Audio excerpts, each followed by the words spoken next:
Welcome at Being Bold with Baldwin. During this session, I would like to share a word with you guys. I'm just first going to read it with you, and then I'll just explain a few things. This word is in Revelation 3 from verse 20.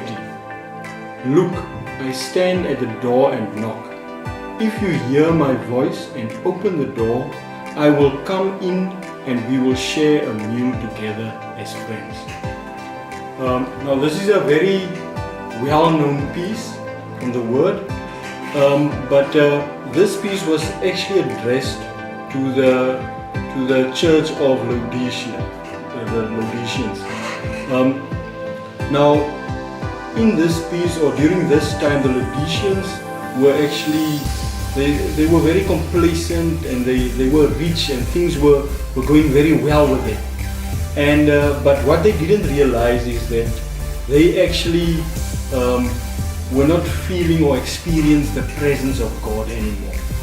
Now what happens is, normally if you become very involved with worldly pleasures, it happens that you start to lose it. You start to lose it, and you can become involved in worldly pleasures.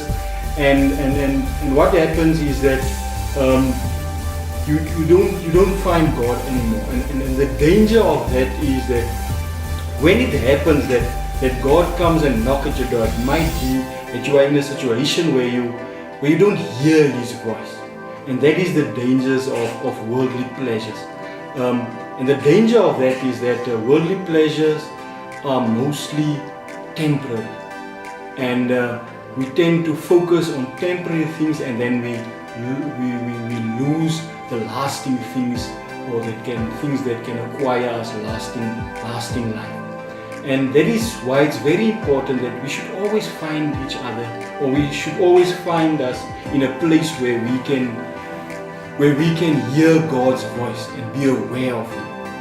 And so I would really like to remind you to always be at a place where you can still hear God's voice. So when He wants to enter and share some time with you, it's important to be aware of it and be able to share.